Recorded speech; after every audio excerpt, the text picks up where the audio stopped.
totoo bang walang busy sa taong interesado talaga sa'yo? Ito yung ilang sagot ng mga kapatid natin. Pakibasa mo nga, Fatima. Ayan, so babasahin ko na. Pati pangalan po babasahin ko. oo. So ito, according kay Alma Aranilio, wala sa bokabularyo ng taong interesado sa'yo ang salitang busy. Mag-effort siya kung gusto niya. Alibay lang ang salitang busy ako. Oh, naniniwala ka ba dyan? Opo. Kasi talagang, ano mo? Wala nang opo. Opo. Okay. Oo, naniniwala ako. Kasi, alam mo, kung gusto talaga ikaw ng tao, talagang he will make time for you. Alam mo, na pinagdaanan ko. Pinagdaanan! Sige, go! Yan ang gusto namin. Sandali, DD4 lang ako para mas maganda yung pakikinig ko, ha? Hindi, gusto ko lang ikwento. Nung college po ako, kasi diba, during college, sobrang busy sa pag-aaral ko. Busy din yung, syempre may mga nakaano din tayo before, mga past experiences. Sobrang busy ko din. Busy din siya kasi college nga. Pero you know, if you really will, parang gusto mo talaga siya, you will really make time for one another. Paano kung parehas nga kayong busy? Pero alam mo yun, sobrang importante din talaga ng communication and understanding. You communicate with one another kung ano yung oras na available kayo, ano yung oras na hindi, and talagang understanding lang po din talaga diba sa minsan, situation. feeling mo busy ka, gusto mo siya makita, gusto mo lang siya makasama, gusto mo lang siya makasalo over lunch or over coffee, ganyan. Pero hindi pa rin niya maibigay. Will you take it against the guy? No, hindi naman po. Para as long as talagang nagsabi siya beforehand na busy ako, may gagawin ako. Tsaka ako din may naman, for example, ako may ginagawa. So, I will understand naman the situation. Kasi ano mo naman ako, mabait. Ayan. Bakit parang bakit parang iiyak ka na din sa sagot mo, Inday Fatima? Parang may hugot naman. Dahan-dahan ka lang.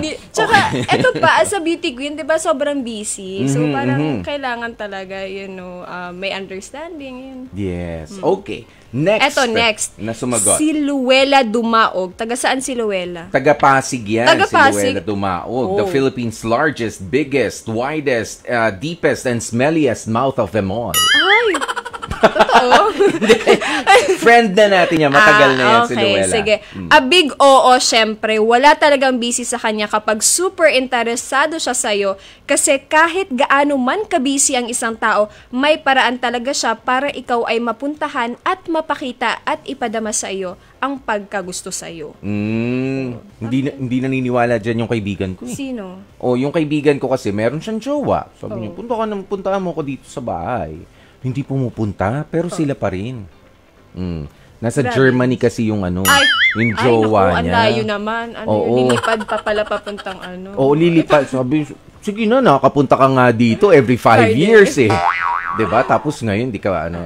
Pero another perspective naman. Sige po. Yan. Sige po. Tinanong ka na.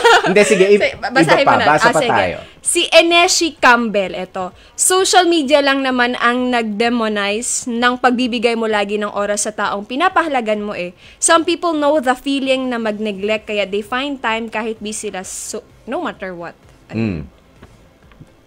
Mga kapatid, naintindihan nyo yung sinabi na yun ni Inday Fatima. Ako hindi, nakatingin lang kasi ako sa kanya. Hindi ko naintindihan talaga. From the top. Ulitin ko. Mukhang pinapatagal po ako dito. Hindi. Next tayo. Next, ayan. Thank you. Jonah po ng Taguig. It's a big yes for me, Kuya Poy. Kung mahal ka, gagawa ng time yan para sa'yo kahit gaano ka ka-busy. Alam mo, totoo. Yan naman yung hindi natin matatawaran, Pero ikaw, what do you have to say para doon nga sa mga tao na naniniwala ka ba dyan? Kasi talagang minsan darating doon sa punong-puno ka, ng schedule. Katulad mo, you're a beauty queen. Meron ka mga invitations round the clock halos. Patulog ka pa lang, meron nagpapaschedule. Inday Fatima, pwede ka ba namin ma-invite sa ganitong event? Ganyan, Ayan, paano kung halimbawa, given kasi wala pong jowa si Inday Fatima. Yes po. Sabi niya. Sabi niya sa akin muna, kanina. Career muna. Paano yun? Kapag ka nga may jowa ka pero talagang busy ka, how do you say it?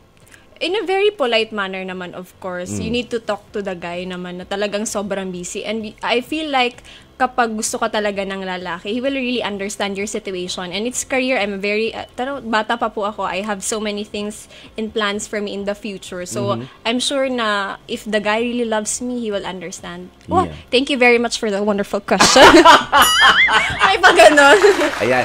At syempre, ikaw ba naniniwala na, o sige, dahil sa sobrang busy ako, why don't you join me? Oo. Pwede rin ba yun? Na makasama ka lang niya? Komportable ka ba sa mga ganoon? Ako, Lalo na if you're working. personally, hindi po. Parang nade-distract lang ako minsan, oo, na parang, I have that someone on beside me, parang Yes. ganon. Parang gusto ko talaga mag-focus sa work. Yan. No distraction at all, parang ganon. Pero alam ko talaga kapag gusto ko ng lalaki, maiintindihan niya yan. Oo, kasi nga depende sa mga trabaho. Yung iba kasi sinasabi nila, sige na, samahan mo na lang ako sa work ko. Work. Pero depende rin sa work lalo na sa katulad nito. She's a beauty queen. Itong si Inday Fatima. Pero syempre, ano bang ini-expect mo? Di ba ma-appreciate ka? No? Ang ganda naman yan. Ganyan. Tapos seloso. Seloso, yeah. Yung mga narinig, yung lalaking yung kanina, hindi ko nagustuhan yung sinabi. Oo, di ba? May mga ganon, Oo, nakakaano sa apekto sa trabaho. nakaka-distract. Yeah. Ayan. Pero kung ang trabaho mo lang naman ay naniningil sa 5-6 5-6, siguro, oh. sa ganyan, pwede mo na, pasama ka na, angkas ka na lang. O yan, para mas mabilis ang transpo. Well then, maraming Thank you. salamat, Inday Fatima. Thank you